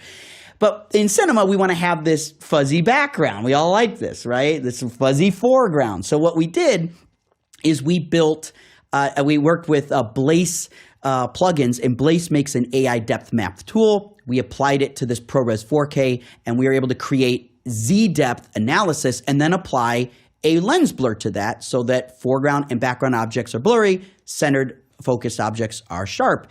And it worked pretty well, like surprisingly well. So well that of all the comments, the video has almost 100,000 views and like 300 comments. What I think people fell into my trap is they're arguing over the validity of it or the obscurity of it or the fantasticness of it, but nobody's debating that it didn't look good. And that is really interesting that with a little AI magic, maybe it is viable as a cinema solution for somebody, right? And what is Strada going to, what is the, so one thing might be building these out. What are some of the other things that you see you doing on this street? Well, I want to show you, I'll show you something. And this is great because you're the type of group that can really kind of wrap your head around this. So when you're starting a business, and this is good advice for anybody starting a business, one of the things when you're building a product is you want to be able to measure time to value for the customer as quickly as possible. And you all know this, either you make products, you use products, or you buy them and return them. If you buy a product and it takes a long time to find value, you either put it on a shelf or return it. It's pretty easy, right? Or you sign up for a product and you click around their website. If you can't find time to value in seconds, you feel your brain starts saying, I don't think there's any value here. And you talk yourself out of the entire ordeal, right? And that's kind of how we're programmed. So time to value is critical. And what we're seeing here is what I try to do is discover what are the fastest ways to produce value for people who are in our industry. And to me, these are the 5 things that everyone needs to do. Everyone needs to transfer a file. You got to get it from one place to another. Unilaterally, everybody has that problem. You have to transcode it. Most people convert a file from one format to the other. Most, not all, but most. We have to transcribe it. Now, we often transcribe nonfiction material or news or sports, but I think we can transcribe narrative material and fiction material as well. If we had that in there, it was easy. You would search by a word instead of have to remember what take they said that word. And then translation. If it is your perfect example of the Argentinian prime minister or president, translation is a big deal in this workflow. And then lastly, analyze. Analyzing for editors today is mainly frontal lobe memory. They're just analyzing up here and they just store it and they just remember it really well. Great editors have incredible recall memory. You ask editors, what makes you a great editor? They're going to talk about Avid versus Final Cut versus Premiere. That's all noise. To me, a great editor is someone who can remember everything with fast recall. That's one of these great. Or they have great assistant editors that are annotating absolutely everything that comes in. And that's another form of analytics, or Post-it notes if you'd like that way, right? But you have to analyze your material. So what we wanted to do is deliver a solution, and we call these the 5 T's because we spell analyze with a T, so tanalyze. And so transfer, transcode, transcribe, translate, and tanalyze are how we want to build value. And so we're using AI to start to do that. I need to reshare and turn on share sound. Yeah. And you can leave the share up. It kind of, okay. We're cutting back and forth on our. We're cutting back and forth. Okay. So what we've got here is, this is Strada right now. So you're seeing Strada. And the first thing that's critical is transfer. So I don't like the idea that for me, the cloud, as accessible as people say it is, I think it's still inaccessible. It's too expensive.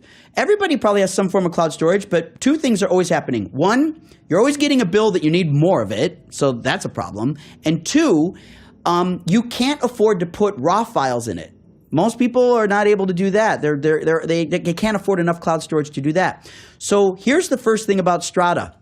Strada is designed to let you to connect to your existing cloud. So I am not selling you cloud storage. If you already have Dropbox or Google Drive or Frame.io, you connect your existing cloud into Strada. So you're sort of like putting nitrous oxide. You're sort of supercharging the motor, but I'm not requiring you to move your media. In fact, once you connect these drives, you can move things from Google Drive to Dropbox to Lightroom Cloud to Frame.io across them. And I'm allowing you to manipulate that. When you work in teams, you might have a team that uses all these clouds. And then what happens is you have to have logins to each of them. You have to find assets. You have to download a lot of things and then move them to another cloud. With Strada, it's like an air traffic controller, and it allows you to you don't have to move anything if you don't want. You can just connect to each cloud and then move the assets virtually in Strada. So I can actually assemble assets from Dropbox and Google Drive and Frame.io and Lightroom and see them with each other without having to move them. They're in place. It's a big breakthrough in what I call transfer technology, is keep them in place and surface them regardless of where they live. So that's our first kind of approach. Does that make sense? Yeah, absolutely. Absolutely. It's a different approach. So then let me show you a practical example of how that works. Here is a virtual folder, and this is, I think, an industry first. So we have some shots right here, and what I can do, I actually pulled one shot out to make it. So if we look at here, we have the take 2F4. So I can see the 2F4 take right here, but it's just a video take. So if I play this, there's no sound, there's just a slate going here, and I can see on the slate, it says there's AO2 and BO2. So there's two cameras rolling, but I only have one video asset here. Well, if I go down here, I can see, oh, there's 2F4. Here's the other camera. So this is the, I can see it's the A camera is up here. It tells me in the analysis, the properties here, it's the A camera. So what I can do is say, oh, if this is B camera, I can click on this and say add to stack. And when I now add to the stack, now what happens, let me just hit refresh because we're still building sockets in here. So I have to refresh to get the result here. But if I do this, now I have now overlapped my A and B camera. These are separate assets now. The time codes are matching, so we can see the slate's the same. And when I play it, they play back at the same time as a virtual stack. And so my video file can be both A and B separate. But now I want to deal with audio. Look at this little rogue audio file. This is 2 Frank take 4. So here's my audio asset. So if I grab 2 Frank 4 video and then I say, let's add this to the stack, and I do have to hit refresh, that will go away in a couple of days when we load our sockets. Now I go to 2F4 and look at this. I have an audio stack and a little timeline's appearing at the bottom that says these are the separate layers of A, B, and audio. If I had A, B, C, D in audio, that would work. If I had multiple audio tracks, or if I had a BTS person also shooting video, the BTS becomes a layer in the stack, right? Because I can see that asset as well. If I have BTS stills, if the BTS stills, if your still camera, think about this, this is crazy. If your still camera is using the same time of day time code, even within a minute, if you are taking stills at the same time as this, you can stack 500 stills in this stack. So when you go to a video asset, you can say, find me the BTS photos. Here they all are. Or if you find a photo asset, you say, where's the video? Here it is, because it's all stacked virtually together.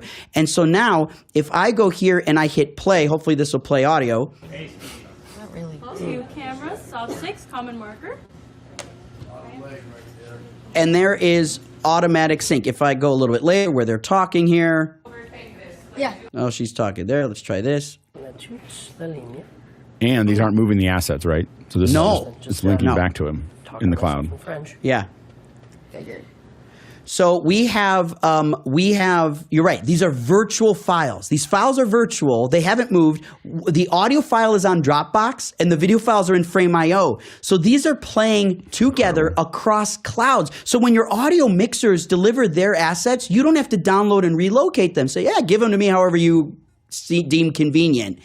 And then we can virtualize these files. So we're using some AI here to assemble things, and we're keeping them separate. So that's our first step. And I saw Chris applaud. I really appreciate the applause, because it means you've done this the old way, and you think this is better. So, Michael, how do I get this into this benefit in my Final Cut, in my Resolve, in my Premiere? And nobody uses Avid. So how do I reap this benefit?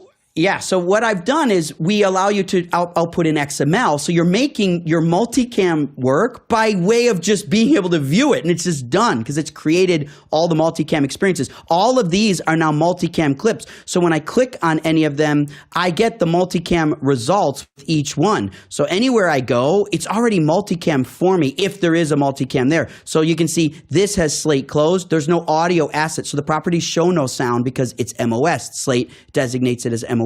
But I now can send that to Premiere in an XML or Resolve or Final Cut, and it just is going to build my multicams immediately, automatically. So that's our first step. If you and then you don't have to render dailies because these aren't rendered. They're just there. So you just share the dailies and watch them as you would, without having to transcode if you don't want to transcode. If you do want to transcode, you can pick a codec. And then you can, pick a quality of what you want to do, and then a resolution, and you can apply LUT. We are some of the first people to do LUTs in the browser. And so we are allowing you to have log footage and actually apply a LUT in the browser and then transcode with that LUT applied if you wanted to. That means you can send log footage to the cloud, A and B camera, sync it, and share it and watch it. And it doesn't have to go through a process before anyone can consume a synchronized result. Plus, I personally feel viewing dailies in multicam like this is very, very powerful because it allows us to actually see what's going on in both cameras as opposed to getting confused and lost as to which, didn't I already see this take? Oh, that was the other angle, right? Stuff like that gets really sloppy when you're watching dailies. And here, we keep it really, really clean and easy. Do you like the movies? So you've created a cross-cloud multicam, essentially, virtually, that anybody can access. That's right. That's exactly it. That's a very good. I should put that on the marketing pamphlet. That's very good, Bill. So, Michael, is it easy for me to share, maybe not necessarily the left side of the screen, but the right side of the screen with producers who aren't technically minded? Yes, because what they would get, what you're sharing out, this word here, workflow, is actually not a workflow. It's a bin. We're going to change this to bin. You're just going to share this bin to people. And that's what it'll be. And then they can get a playlist of everything, and it'll just have 20 takes in a little playlist, and they just watch it in sync. And if they only want to see a camera, then you click that, and now it's just a camera. Not really. Right? And I can mute and unmute which angle I want to view, right? We are building up a bunch of questions from our viewers, but do you have anything else you want to touch on before we get to audience questions? I do. I got to show you. You guys got to watch this. So now what happens is we've taken this take, and what I want to do next is I want to transcribe it. And so what happens is we can go into our transcription, and all of this is already transcribed. So the take, if I go to the word actually, if I touch the word, it will bring me right to that time code. No, I lived upstate, the countryside. I actually hate the city. Yeah, I don't like the city that much either. Right? And so I can go right to, we'll go to, you are still looking at her. You are still looking at her. That was the AD talking, I could hear, right? So where are you from?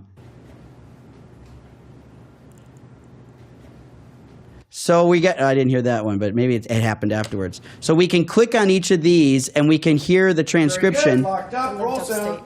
And so the transcription being part of this now means it's all searchable in the transcription world. So that's another part of the AI. We transcribe and translate. We use two different AI models so that when we're dealing with language that is another language, this is an example of a half-hour interview, and this was recorded in Armenian, but because we use a language to transcribe it first, and then if it's detected the language you want to set, we can translate it to whatever language you target. So that's how you can do international content, and an editor can still work with it. And then when you export, you can just burn in the captions so that the caption's already done. People can read it and watch it, and then you can paste it there. Or I could turn the captions on so that if you wanted to actually have the captions visible, you can turn them on at the top, so that's they can read it as well. So there's a lot of functions there, and then there's one more thing. Hold those questions. There's one more thing. So no problem. This is really. By the way, for the viewers, we're not going to get to all the questions in this hour. So while he's talking, vote those questions up because we're gonna get to the ones we can. All right, up to all of you. Go ahead. Last AI breakthrough here. So here's what happens with editors. We talked about that frontal lobe memory. It's like, oh, where's that scene? Didn't we have a scene where she's in the kitchen cooking, and an editor has to go, oh, that's scene 1 or scene 12 or scene 20 or whatever, right?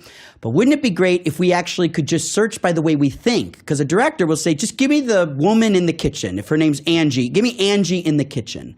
That's how we want to talk. But an editor has to translate that to what bin, what day it was shot on, what clip, what scene and take. So what we have right here is an analytics button. And what we run, this is the first AI analytics of the object. And now when I play the clip, we can actually see the blue dots. The blue dots represent what object is happening. We can search objects, locations, people, emotions, logos, faces, and it plots them on a graph here so that we know that it says here, look at this part here. It says clapperboard. It went from here to here. Look what happened. There's the clapperboard. And now the clapperboard is going to disappear, and the clapperboard AI analytics is gone because it's only representing this part of this little track. Do you see that? So this is an AI metadata in visual view. This is metadata we can actually use because we can search by it, and it's actually practical, right? Wow. So we can know these things, and then you pass this on to the XML so that the XML is populated with all the metadata. So you can search by things that are objects and people and faces. If you're a wedding photographer, you can search by bride and groom instead of having to search through those thousands of photos looking for them. Or bride and groom cutting cake. Just show me the place where the bride and groom are cutting cake. That's right, because it knows a cake. Yeah. So we're able to, this is a whole new way of working, this idea of metadata analysis and viewing things. It knows she's in a cutting board, knows she's in a kitchen, she's got a knife, it's a solo performance, it's a woman, right? So over time will allow you to tune how you're actually going to, what you're looking for. For example, if you're looking for just a logo, you would turn off everything else because you're like, I'm the logo legal person, so I'm only going to look for logos. Then, Alex, you use the AI, generative AI, to replace the logo. So Pepsi becomes Coke and Monster becomes Red Bull, right? And that's where this stuff becomes so fast and totally automatic. So can I ask one quick question before we get to the question? Michael, what is the number in your head that you would sell all of this to Apple to put into Final Cut today? Give me a number. Apple's knocking at your door. Michael, we're loving what you're doing. We know you're a fan of Final Cut. We want to put all this into Final Cut. What's the number? Give me a number. Strada is for sale. Every company is for sale. But we believe, beautiful. Thank you. We believe we have something very special, and the community can really leverage this tech. If you look around, this product is meant to be very simple and easy. We're not trying to make something we're trying to make something for everybody, right? I love Final Cut. I love Resolve, but Resolve is hard. It's hard. And you have to really know it, or you get tangled up in it and you say, you know what, forget it. Premiere has a really good transcription, but to transcribe something in Premiere, it takes like 11 clicks. And you got to know all the 11 steps to do that. You know what a post supervisor can't do? All 11 steps and figure that out. So they tax the cutting room to do it for them. That's got to end. If we're going to make creative control go back to the people in charge who want it and want to do it faster, then we need to make it simpler. And we got to automate things. And this is the way we visualize it can be done. Okay, I'm here in part as an advocate for our audience. We got to get to some questions because we're not going to get to very few of them. But let's start in. Mitch, what have we got? Wow. Okay, first question. Andy Kokendorfer from Vieira, Florida. Where do you see cloud production in 5 years or in 10 years? By the early 2030s, everything will be being shot to the cloud. So we will work virtually in the cloud. And people that are building native apps that sit at the bottom of your dock and you touch and they bounce, those are going to start to go extinct. If you think it's keep your app going, you're doomed. Get your head out of the sand and start building a native web app because we're going to work permanently in the cloud, start to finish. Next question. David Brady from New York, New York. What is the risk to entry-level jobs in the production landscape as more and more mundane tasks are automated? He's right. That's a really good point. We are at risk of removing entry-level jobs with a lot of this stuff. And so there's a dichotic problem between mentoring and leading people and giving them early jobs so they can work their way up. The easy jobs are going to go away. So what I think what we have to do as leaders and experienced people is we need to be those mentors, and we need to make space for new jobs to bring those people in, or we'll never find people to replace us or work for us. So it's a true problem that we are going to need to. The incumbent community needs to be conscious of and solve. Alex, do you have a comment? As a person building an AI tool, there is a conversation starting to build that is taxing AI to pay for job displacement. Have you thought about that? Yeah, I've heard about that, and I don't think that's wrong. It's complicated, but I don't think it's wrong. Next question. Robert Sababity from Poland asked, does lip reanimation apply to graphical animated films? I know it can be done, but is it something we'll see more of when localization is used? The truth is, animated films can get away with murder because you can kind of believe it a little bit better because they're already doing lip reanimation in the automatic keyframing of their system. So it's probably not as critical, but it will apply to graphics and animation as well. Next question. Roscoe Jones, Madison, Indiana. Might round-tripping soon go to AI and not to another human or app or tool? Yes, that is true. And but I think a lot of the round tripping is from you to you. And I think you're just sending it to the AI back to yourself because you have the intention, right? And you're like, I want this microphone painted out. So I'm just going to say, paint this microphone out, and it comes back gone. So I think a lot of the round trip is just you to yourself. Interesting. Next question. Robert Sababity from Poland. Will lip reanimation be acceptable in the corporate world, or will it build a lack of trust or a feeling of manipulation? Robert's smart on this lip reanimation thing. So when it comes to journalism and news, it may be unethical to use it at all because it's dangerous. But if it's that's a different discipline, a different industry. I don't think there's any ethical problems with using it for narrative entertainment. But in documentary or news, it may require some legislation or just some choices. There might be a creative choice that I'm going to choose to make everything in the native tongue. That's a creative choice. That may be the way, but I couldn't say. I don't know. Chris, you had a comment? Yeah, I think we're well past the time where we should trust what we see on video.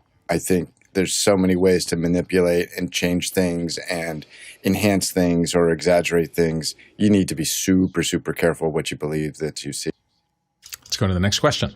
Dave Troutman from Edmonton, Canada. I hear about how algorithms are driving the script development. Do you have any idea how valid this claim is? Is it just feels like I'm seeing more formulaic content? Yeah, I would say we didn't have AI to make formulaic scripts thus far, and people don't love a lot of the content. That was just people trying to find patterns in the chaos and make a project that would make money. AI certainly can do the same thing, but let me just answer this really clearly. I'm not concerned about scripts writing AI for anyone who actually cares about writing scripts, because using AI to generate an image, a video, a script, or a photo does not come with any pleasure. There's no joy in that. Many of us create because we actually are joyful in the art of creating, writing music, writing pages, and AI doesn't do that. That doesn't mean AI doesn't have a place, but if you're a writer and AI is available, you're not going to use it. If you're a DP and AI is available, you're not going to use it unless you really need to. If you're an editor, you want to edit because we want to. It's joyful. And some of us will do it for free. If we could work for free, many of us would probably. So I'm not concerned about it replacing people who actually want to do it. There's a line from the movie Chariots of Fire. It says, "When I run fast, I feel the Lord's pleasure." And so it's like, I was born to run. I enjoy this. Well, a lot of people say, why would you run? It's so painful. Why would you edit 12 hours a day? It's painful. Tell an editor that, they'd be like, it's not painful at all. It's wonderful. So I don't think people are going to give that up. What a great answer. Let's go to the next question. Albie Lopez from San Antonio, Texas. I'm a big fan of Strada. You and your team are doing. Love the vlogs. Do you see Strada as also being a project management pipeline as you're building a nucleus of all these tools? Wow, Lopez, good question. I don't like media asset managers. I think they're built for the wrong people. Creative people do not want media assets managed because they're messy. When we're working, we make a mess. And what media asset managers want is clean. And I don't want to build a MAM. I want to build a tool that allows you to be messy. Leave your stuff in 5 different clouds, leave it everywhere, and just work with it. I don't care if it's messy because I'm a messy person when I'm creative. So I'm building it that way. Maybe I'm wrong. I don't know, but we'll see. I don't want to build a media asset manager. My version of media asset management looks like that. It's a timeline, and I challenge a media asset manager to be able to find a knife in a picture and actually make it useful.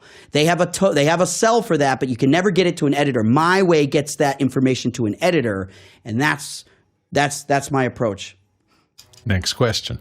And it's from Douglas Carmichael asking, the AI scene analytics are amazing. Could you ever see generative AI being used in combination with an LED volume to generate background scenes quickly? Absolutely. This is actually getting really quick. There's several companies that are doing that low budge very quickly, very easily. However, the only problem with the theory that you just described is that you need an LED volume. And I think those are a little overrated because I think the cost and the ROI on those systems are not what people thought they'd be. And so I don't see a future where everything goes volume. I just think it's cost prohibitive. Next question.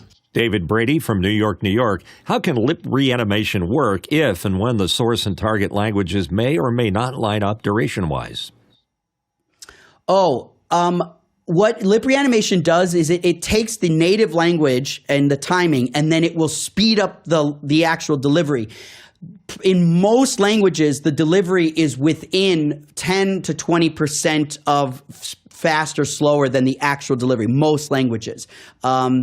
And so Japanese is like longer. It takes longer to say the same thing sometimes in Japanese than in a lot of other languages. So there are examples where you have to really speed it up, but the lip reanimation, the good ones, actually speed it up to fit. So you just talk a little faster to make it fit. Next question. Peter Johansson from Sweden. Are we looking at cloud power by the hour where the monthly or yearly subscription dies out? Oh, wow, that's great. So thank you for that in Sweden. What I would say is what we're trying to do is not require people to pay for users, and we want you to pay for compute. And I'll give you more data in the future months. Follow us. But I want you to be able to pay for compute in the cloud when you need it. And when you don't. And a very quick way to describe that is when you need speed and you have money, let the cloud do the computations for you. If you have no money and you have time, I can do the rendering on your device so that you don't have to pay for cloud compute. So that lowers the cost of cloud compute because I'm allowing you to elect to say, I'll just use my computer and let it go all night. That's free. And now it's like, oh, tomorrow I have to do like 500 shots. Well, now I'm going to use the cloud and I'm going to charge someone else for it. So I'm trying to give you that ability to leverage local or cloud, and very few products give you the ability to choose. Nice. Next question. Here's Rajan Shandil from Los Angeles asking, the Oscar-nominated editor Kevin Tent of the Holdovers mentioned how valuable Jump and Evercast were for remote post-production. Your thoughts? Very good. I love both those products, and I have my ideas. Stay tuned for how I will deploy similar tech. Next question. Dave Troutman from Edmonton, Canada. What are your thoughts about the international collaborations with multiple audiences and language? Is this just chasing the money or something new because of international streams? Dave, I would say it's both. It is chasing money. The more we can distribute, the more eyeballs on something, the more ad revenue comes. So that's the commerce of content for the most part. But it's also good for creative people to get their stuff out there. Most people would say, if my stuff can reach more people, that's good. Most people would say that. So being able to use this technology to expand your reach should help both the people who paid for it or advertise against it and the people who made it. Next question. And it's from Roscoe Jones in Madison, Indiana. Roscoe asks, will we be training our own AI overlords, or will I be able to buy Spielberg's AI tools? Michael? Yeah, I don't think so. Look, I'm not, there's always the Terminator feeling of this stuff, but I think we've been afraid of every new technology since the loom. So it's like this is not new. We should know. We should look at history and know that we can be responsible. Now, I'm only talking about creative people. That's my role, my job. I don't work for the government or the military. I'm not a state officer. So when I think about this technology, I see creative use for it, and that's my world. That's my mission field, and the other stuff is somebody else's job, but I think this is going to help creative people make their stuff, and I think we won't have overlords, and if we do, that's somebody else's job. We should definitely make sure we elect the right people who will protect us from that. But in our industry, we need to get behind products that allow us to tell our stories better. I know you're getting close to it. When are you rolling out Strada, and how do people get involved? I'm so excited to share that, and and I could show this last thing right here in case everyone needs to take a picture of the screen. So we are doing a private beta launch February 1st. So this is why when you reached out, it was such great timing because we're right on the precipice, like a week from today, I think that is. So a week from today at 9 o'clock, which is literally 3 minutes from now, a week from today. That's so apropos, gentlemen. Excellent. We are launching a private beta, and you can sign up for Strada. You can watch the live show. It's a big live event. It's my version of a little mini Apple keynote, so the Apple people will enjoy Michael Cioni's version of a little Apple keynote, and we'll be providing information about it. And I'll be honest, everything I just showed you, nobody has seen. I decided last night, I'm like, I'm going to show them the stuff that's coming out next Thursday because you're a special group, and I'm glad you had some jaws drop because no one has seen this, and we haven't shown this to anybody, and next Thursday we'll show it to the world. You always wow me every time I get a chance to listen to some of this. Thank you so much for showing up here today. We truly appreciate it. If people need to connect, where should they go to connect? Will that slide that you just showed be the best place? Yeah, or I think my email is here as well, strada.tech. The URL is strada.tech, so that's how you can find us. Perfect. Michael, thank you so much for being here today. Got a couple of little housekeeping things I need to do here at the end of the show. The Isadora Lab with L. Wilson Spiro takes place an hour after we finish right here. Tomorrow, remember the basic primer on Genlock, multicam, and signal timing in studio facilities, so you'll want to be here for that. Very big thanks to everybody who's involved in putting this show on every day, to our producers, everybody who asks questions and helps us drive this discussion every day. You are a critical part of the show, so thanks for showing up every day. To the panelists who always show up, thanks to everybody who's been a part of Office Hours for these last few years. The back-end crew never goes without mentioning because they do yeoman's incredible work on the back end of making this all possible, from bringing people in to everything else. It's been fabulous. Today, our Talak traversal, if you had to try to go to these people and get this information you've just seen, you would have had to go 102,027 miles. That's 164,197 kilometers. If you were to do it in our favorite form, you would have to lay out 808 million bananas for scale. Thank you for watching Office Hours today, Michael. Again, thank you. Everybody head off to After Hours now. We'll see you all tomorrow. That was great, Michael. Insane. Good job, Michael. I'm literally gobsmacked. Thank you. So yeah, good. I really appreciate that. I love all your approaches too. It's just so great. You guys are so much fun. You have so much fun. Also, we have 3 of these in the shots, I believe, which is incredible. So, yeah, it's right? There's mine, there's yours, there's Bill's. Yeah. I mean, we have to show our roots, you know. Mine's a 1984 version 1, by the way. Wow. Very I was good. there before the SE. Yeah, but does it boot? And Michael, whenever you want to come back on, you just ping us and say, "Hey, I got something new to show." All right. We'd Well, love to have you. When we get to NAB, that stuff I talked at the end, I would love to show that we are going to allow people to run in the cloud or locally, and that's a new concept. So I'm sorry we didn't we'll get talk. to that. I think that I read about